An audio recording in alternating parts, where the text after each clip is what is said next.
ప్రాణం అని విన్నవించు ఈ పాటని,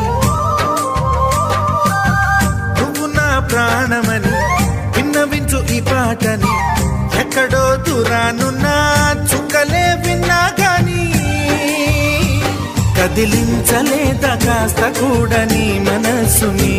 పరదాలు దాటి ఒక్కసారి పలకరించవేమి.